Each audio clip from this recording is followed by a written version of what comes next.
નમસ્તે મિત્રો, શ્રી શિવાય નમસ્તુભ્યમ। તો આજે આપણે બનાવીશું એકદમ ટેસ્ટી અને ચટાકેદાર ફરાળી બટાકાનું શાક। તો તેની રેસીપી આપણે નિહાળીશું।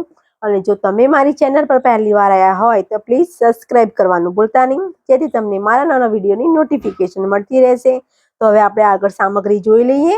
વાર નહીં લગાવતા આપણે આ બટાકા લીધા છે અને બટાકા આપણે ચોખ્ખા ધોઈને મૂકેલા છે અને બટાકા આપણે 500 ગ્રામ જેટલા લીધેલા છે। તો આપણે બટાકા બધા અંદર ઉમેરી લીધેલા છે અને આપણે થોડું પાણી અંદર ઉમેરી લઈશું। તો બટાકા થોડાક ડીપ થાય એટલું જ પાણી અંદર ઉમેરવાનું છે, આપણે વધારે પાણી નથી ઉમેરવાનું। અને થોડુંક મીઠું લઈ લઈશું અંદર। તો આપણે 2-3 સીટી વાગે એટલું આપણે થવા દઈશું। તો તમે જોઈ શકો છો બટાકા આપણા 3 સીટીમાં સરસ રીતે ચડી ગયા છે। અને હવે આપણે પાણીમાંથી બધું કાઢી લીધું છે।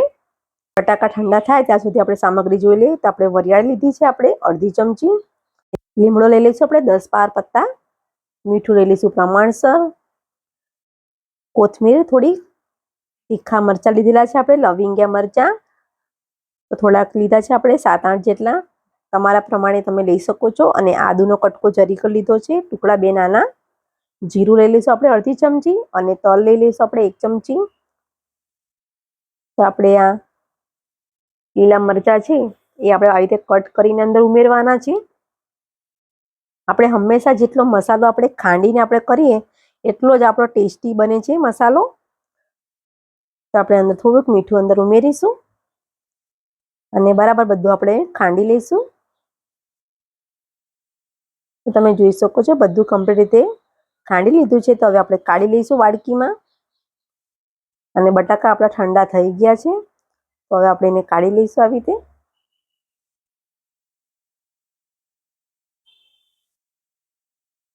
તો બટાકા આવી રીતે બધા આપણે છોલી લઈશું અને કમ્પ્લીટ રીતે છોલી દીધા છે। તો આપણે મોટી સાઈઝના જ બટાકા કટ કરવાના છે।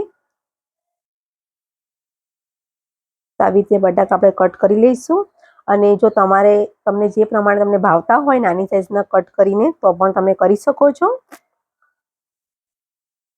તો આવી રીતે બટાકા બધા કટ કરી લીધા છે આપણે અને કઢાઈ મૂકી દઈશું, તેલ ગરમ થવા દઈશું આપણે। તેલ ગરમ થઈ ગયું છે તો આપણે જીરું અંદર ઉમેરી લઈશું,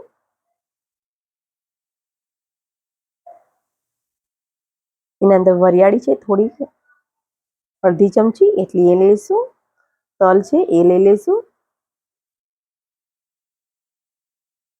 લીમડાના પત્તા છે એ લેવાના છે એ લઈશું,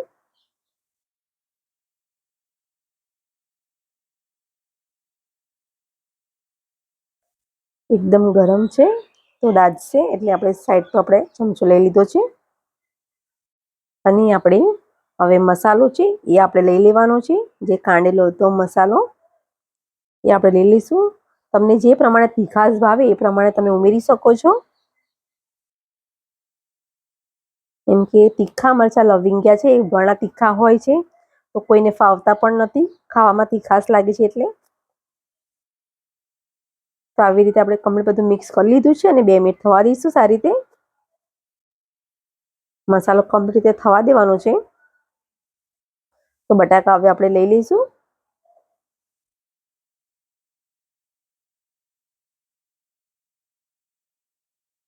આપણે બટાકા લઈ લીધા છે બધા અને કમ્પ્લીટ રીતે બધું આપણે મિક્સ કરી લેવાનું છે।